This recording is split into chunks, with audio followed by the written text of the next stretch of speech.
Konoé-Moret pour le groupe socialiste et républicain et pour 6 minutes.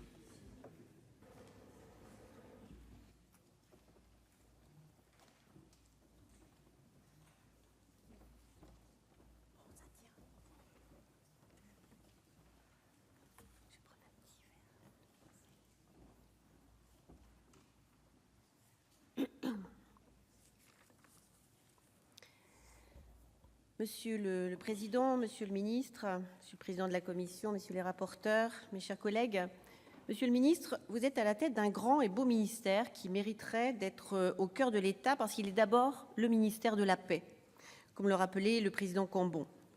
Nous en avons plus que jamais besoin. Notre pouvoir d'influence à l'international reste fort parce que nous avons fait le choix, fruit d'une longue tradition, d'être présents physiquement grâce à notre réseau diplomatique et consulaire, considéré comme l'un des premiers au monde, ainsi qu'à notre présence culturelle, éducative et économique. La France compte, on nous fait confiance parce que nous allons au contact porter notre voix et vous êtes le premier à montrer l'exemple, Monsieur le Ministre. C'est bien notre force de persuasion et d'attraction qui a fait de la COP21 un formidable succès pour notre pays.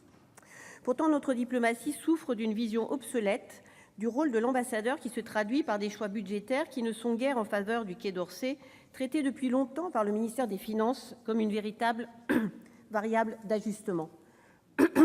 Cela se traduit entre autres par la vente et le retrait de nos antennes et de certaines missions à l'étranger qui entraînent immédiatement une baisse de la présence française, toujours très mal perçue par nos ressortissants et les autorités des pays concernés. Mais si vous vous inscrivez dans un mouvement qui n'est pas nouveau, son ampleur l'est. Monsieur le ministre, vous nous annoncez une ponction inédite de 10% sur la masse salariale de toutes les missions, ce qui va entraîner d'importantes suppressions de postes. Vous en conviendrez, on nous impose un vrai massacre à la calculette. Les effectifs concernés, 130 pour 2019, sont issus de plusieurs ministères.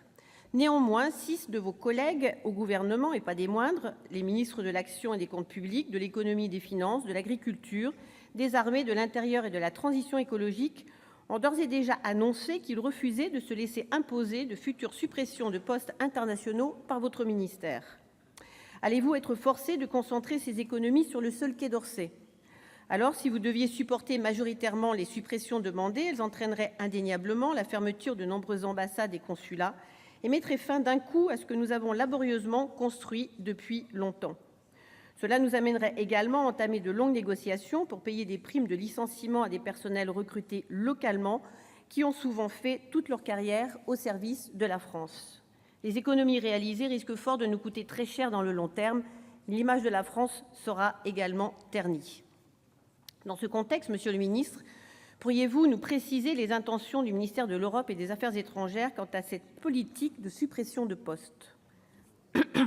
J'imagine que la dématérialisation et l'externalisation vont être accélérées alors qu'elles ne sont pas accessibles par tous, partout. Je regrette le choix d'un service public d'où disparaît progressivement le contact humain pour des raisons comptables. Heureusement que nous avons nos 442 conseillers consulaires qui sont nos meilleurs liens de proximité avec les Français établis hors de France, qui sont élus, entre autres, pour les conseiller et qui les accompagnent très souvent dans leurs démarches administratives.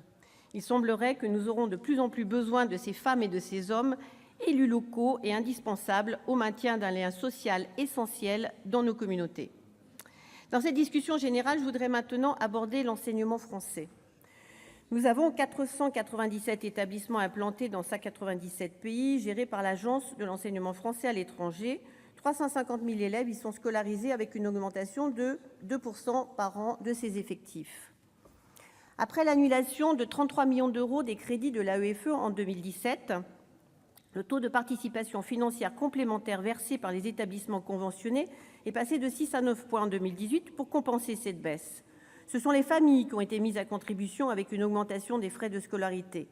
Il n'est donc pas logique de conserver une enveloppe des bourses à budget constant alors que la demande croît de par l'augmentation des frais de scolarité et de par également la hausse de 3% par an de nos communautés françaises présentes à l'étranger. Le président de la République a annoncé vouloir doubler le nombre d'apprenants de français dans le monde. Nous avons donc besoin de plus d'établissements pour les accueillir, nécessitant plus de moyens financiers et humains. Or, la décision d'arrêter brutalement la garantie de l'État accordée jusqu'alors par l'Association nationale des écoles françaises à l'étranger, l'ANEF, bloque aujourd'hui l'agrandissement de certains établissements et ne permettra pas à d'autres de contracter des prêts nécessaires. Un remplacement de ce système de garantie est-il aujourd'hui recherché afin de sortir ces établissements de l'impasse dans laquelle ils se trouvent, qui engage leur stabilité financière et l'avenir scolaire des élèves qui y sont scolarisés? Ce retrait de l'État est-il la première étape vers la recherche d'investisseurs privés qui se substitueront à lui? Si le doublement du nombre d'élèves semble reporté à 2030 dans les documents budgétaires du PLF 2019, ce qui diffère de l'engagement présidentiel d'origine, cet objectif ne pourra être atteint que si le recrutement des professeurs et surtout leur détachement est planifié. Or, la réduction du nombre des enseignants après 5 ans d'augmentation, la circulaire limitant leur détachement ne vont pas dans le sens de la hausse conséquente du nombre de détachements dont le réseau aura besoin.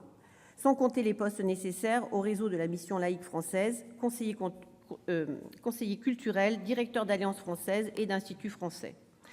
L'ambition constante du Président de la République à déployer une diplomatie universelle et des services consulaires de qualité pour nos compatriotes établis hors de France est donc incompatible avec son engagement de réduire en même temps, et dès 2019, le budget du ministère sur ces missions essentielles à notre service public.